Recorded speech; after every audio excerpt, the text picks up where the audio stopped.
The blizzard that had descended upon Chicago that evening was not merely a weather event. It was a living, breathing beast that seemed intent on swallowing the city whole. Inside the climate-controlled sanctuary of a customized Bentley Flying Spur, 72-year-old James Smith barely noticed the apocalypse unfolding beyond the tinted, bulletproof glass. He was a man whose net worth hovered in the billions.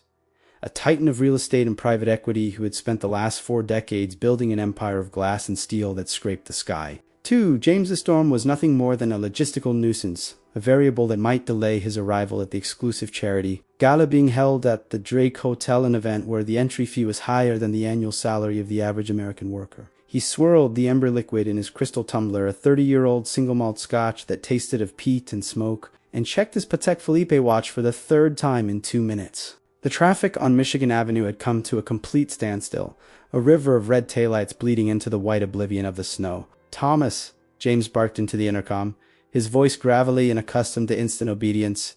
"Why aren't we moving?" The driver's voice crackled back, tinged with a nervous tension that James found irritating. "I'm sorry, Mr. Smith. There's a major incident ahead. Emergency vehicles have blocked all lanes." James sighed, a sound of profound annoyance rather than empathy. He adjusted his silk tie, though not perfect, the fabric imported from Milan. He was a man who believed that time was the only currency that truly mattered. And right now, his currency was being burned in a traffic jam caused by someone else's misfortune. Driven by a restless agitation that had plagued him since his wife passed away a decade ago, James did something he hadn't done in years. He opened the car door and stepped out into the uncontrolled chaos of the world. The cold hit him like a physical blow, a sharp, biting wind known locally as the hawk that cut right through his $3,000 cashmere overcoat. The noise was deafening, the wail of sirens, the honking of horns, and the howling wind, creating a symphony of urban distress. James squinted against the stinging snowflakes, his eyes drawn to the source of the commotion about 50 yards ahead. The flashing red and blue lights of a fire truck and a paramedic unit painted the snow in surreal, strobing colors. Curiosity, or perhaps a strange pull of destiny he couldn't name, drew him forward. He navigated the slush in his Italian leather Oxfords, ruining them with every step. But he didn't stop until he reached the perimeter of the scene. What he saw first was the firefighter. He was a towering figure in heavy turnout gear, his helmet caked in ice, kneeling in the slush as if in prayer.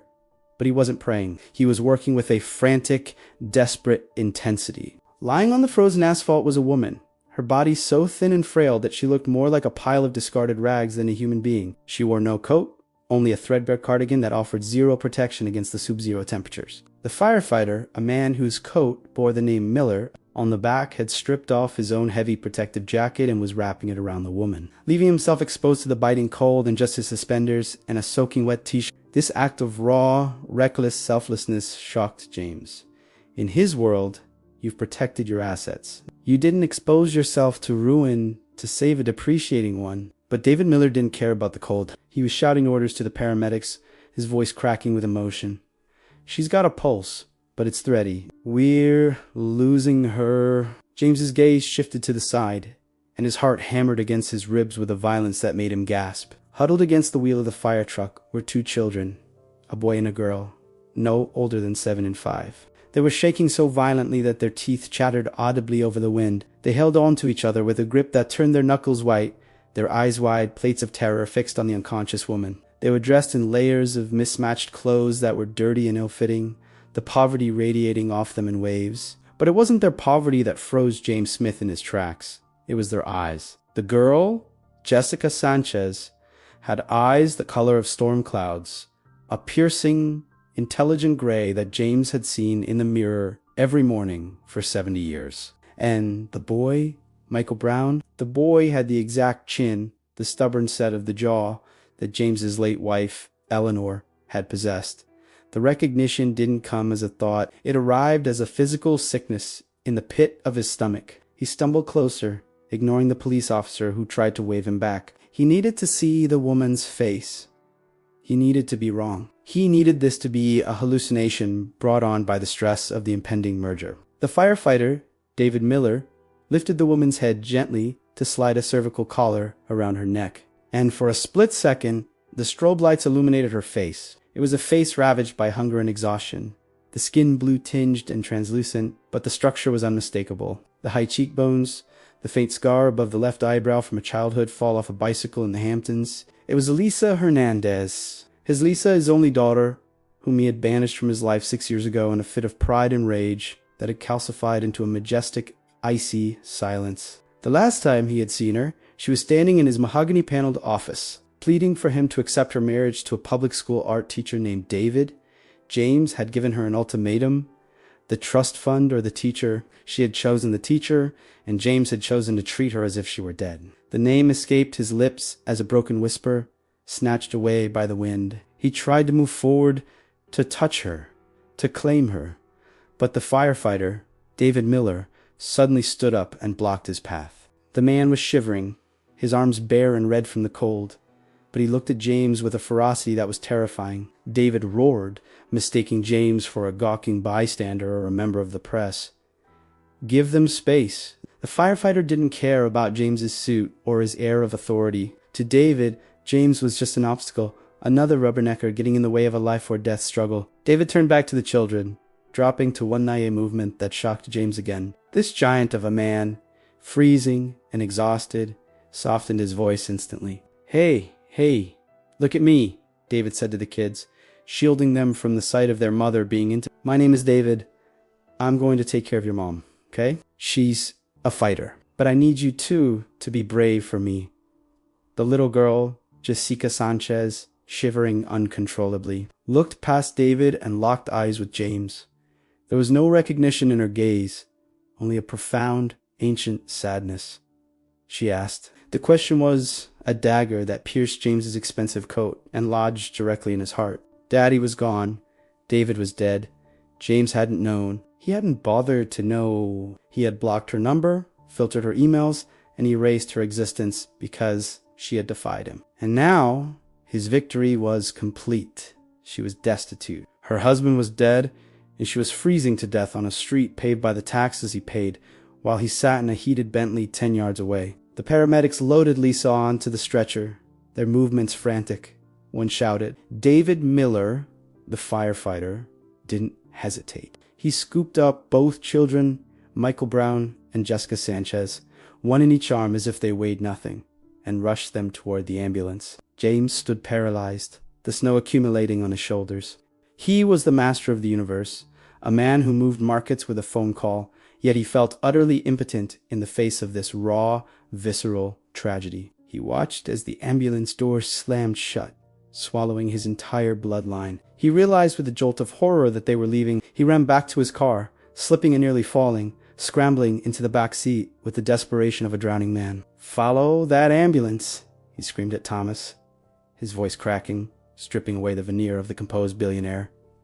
"Do not lose them, Thomas."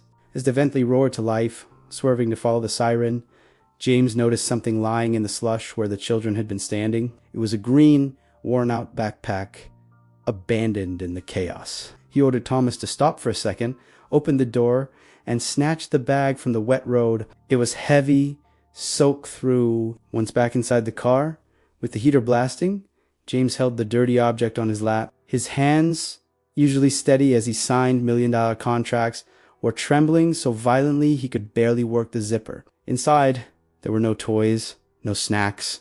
There was a bundle of letters wrapped in a plastic grocery bag to keep them dry, a few pairs of socks that were more holes than fabric, and a spiral-bound notebook. James opened the notebook.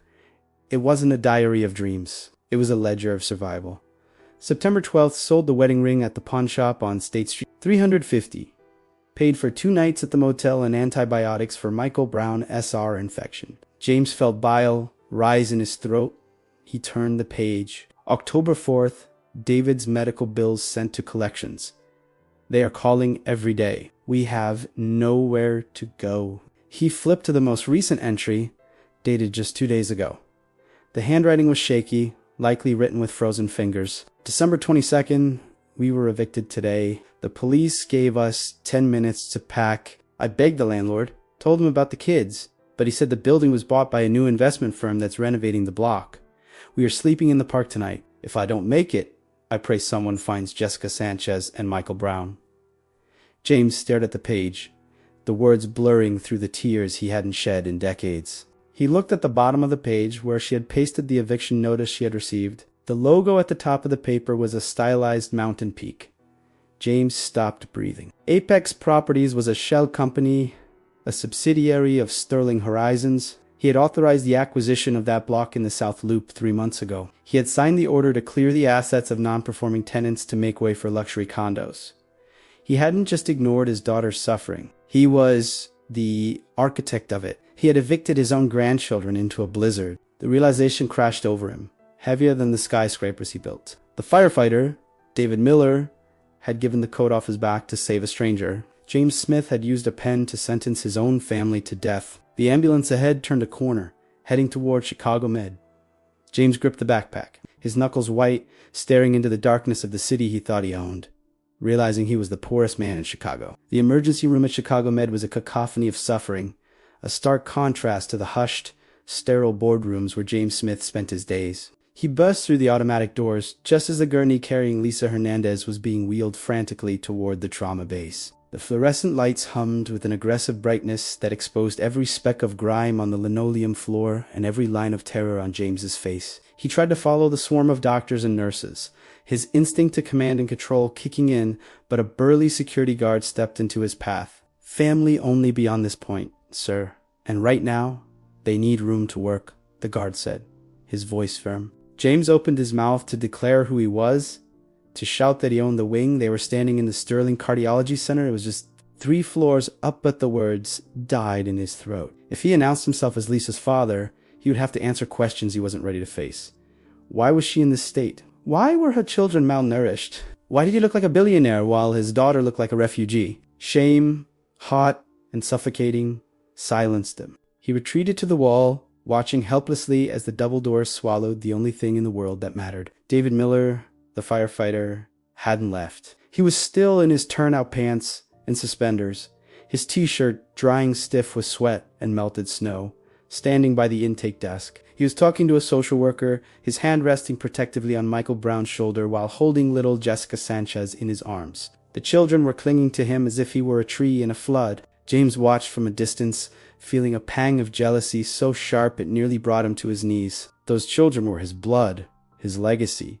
Yet they looked at this strange German they had met 20 minutes ago with absolute trust. David was gesturing animatedly, his voice carrying over the din of the waiting room. "I'm not leaving them until I know their mom is okay," David insisted to the social worker who was trying to explain protocol. "I don't care about the shift, Commander. Mark me down for vacation time, sick time.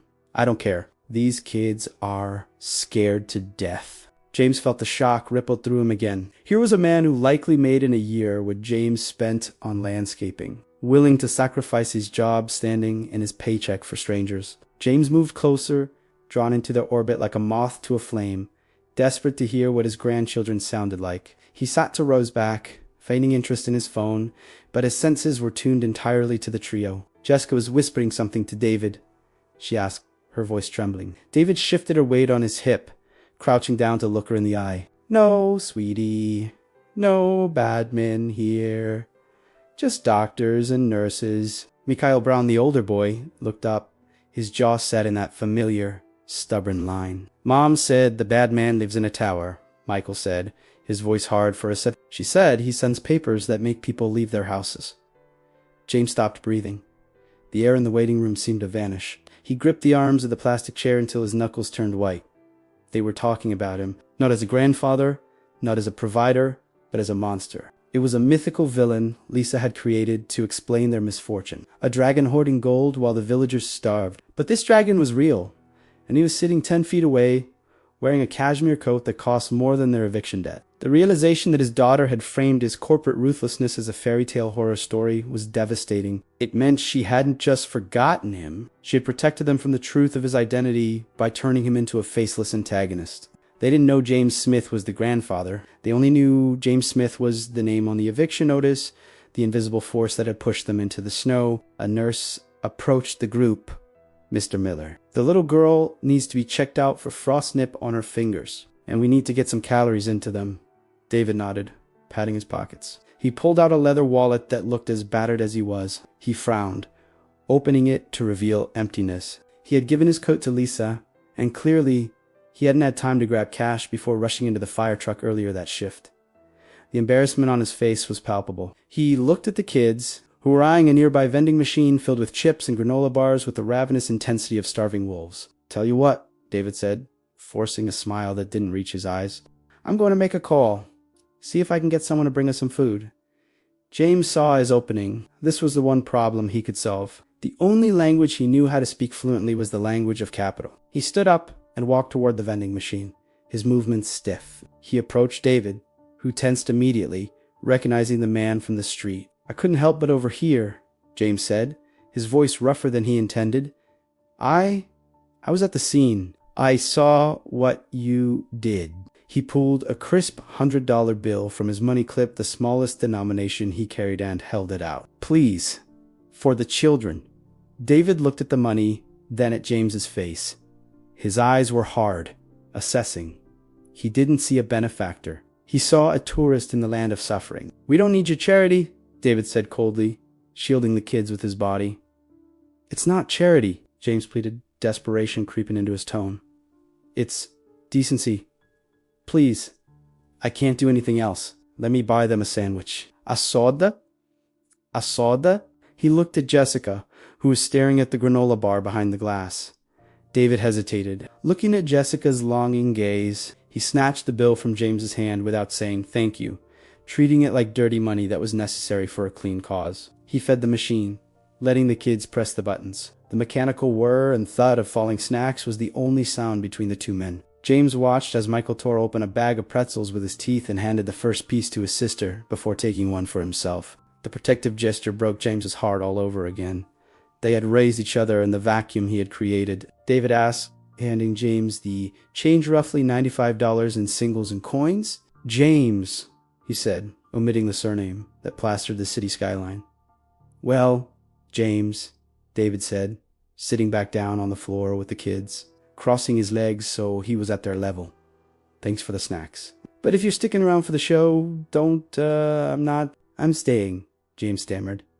"I feel responsible." David raised an eyebrow. "Unless you drove the snowstorm, you aren't responsible." David turned his attention back to the kids, engaging them in a game of I Spy to keep their minds off the double doors. James retreated to his seat, ostracized by his own family, watching the firefighter do the job James should have been doing for years. Minutes turned into an hour. A doctor finally emerged, looking exhausted. He scanned the room. David stood up immediately. James stood up too, but slower, hovering on the periphery. "She had no ID," the doctor said, looking at David. "We're calling her Jane Doe for now." "No," David said. "I'm the first responder. These are her kids." The doctor sighed, rubbing his temples. "She's in critical condition. Severe hypothermia. Core temp was down to 82 degrees. We've started active rewarming, but her heart is incredibly unstable. She's also severely malnourished. Her body has been consuming its own muscle mass to survive. Honestly, it's a miracle she's alive. But the next 12 hours are decisive." James felt the room sway, malnourished, consuming her own muscle. While he had been throwing away half-eaten steaks at business dinners, his daughter had been slowly starving to feed her children. The doctor looked at the kids. "We need to contact social services," Michael shouted, dropping his half-eaten pretzel. "No foster care. Mom said never foster care." "I'll take them," David said instantly. The doctor looked at him surprised. "I'm a certified foster parent. I'm in the system. David Miller, Station 51. You can look me up." James stared at David. This man, this firefighter, was willing to take home to traumatized children in the middle of a blizzard without a second thought. And James was terrified to even speak his own name, but the threat of foster care of strangers taking his grandchildren away to God knows where's napped something inside him. He couldn't stay silent. He couldn't let them disappear into the system. "That won't be necessary," James said, stepping forward. His voice had regained its command, the steel returning to his spine. The doctor and David turned to look at him. "I will pay for a private room for the children. I will pay for the best specialists you have for the mother. I want Dr. the ER. Doctor frowned. "Sir, you can't just order staff around." "Who do you think?" "I don't think," James interrupted, reaching into his coat pocket and pulling out a business card. He handed it to the doctor. "I know I am James Smith, Sterling Horizons. I built this hospital wing. The silence that followed was absolute. The doctor looked at the card, then Achi Jamis, his eyes widening in shock. But it was David's reaction that terrified James. The firefighter slowly stood up, his face shifting from confusion to a dawning, horrified realization. He looked at James, then down at the kids, and then back at James with a look of pure disgust. David whispered, the word heavy with accusation. You're the father? Yes, James said, barely audible. David took a step closer, invading James's personal space, radiating heat and anger. She was starving. Smith. She was freezing on the pavement, wearing a sweater with holes in it. David's voice rose to a shout, drawing the attention of everyone in the waiting room. Where the hell have you been? Why are you here now? Michael looked up, his eyes narrowing. The boy asked, his voice trembling. Like the building, James looked down at his grandson, seeing the pieces clicking together in the boy's mind. The terror in Michael's eyes wasn't for the storm anymore. It was for him. James had revealed himself to save them from the system, but in doing so, he had become the villain in the room. He had all the money in the world, but as he looked at the firefighter shielding his grandchildren from him, he knew he was completely bankrupt of the things that mattered. I didn't know, James stammered, a weak defense that sounded pathetic even to his own ears. David scoffed, shaking his head. Buddy, you didn't care. The doctor cleared his throat, breaking the tension. Mr. Smith, ... If she is your daughter, we need to know medical history. Allergies. Past surgeries. James's mind went blank. He tried to remember.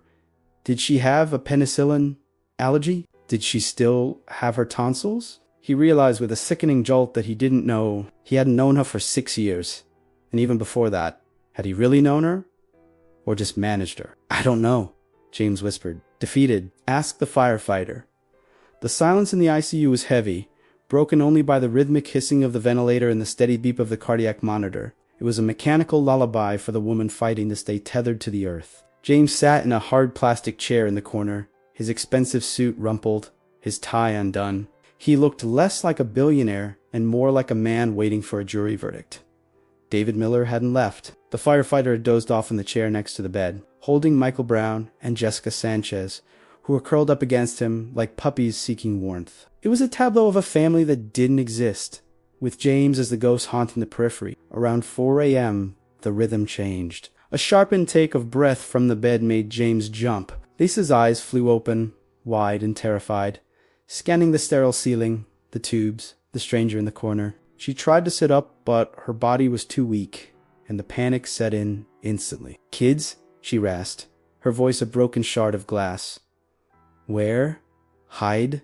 The police? She was hallucinating, stuck in the memory of the eviction, the banging on the door, the command to leave.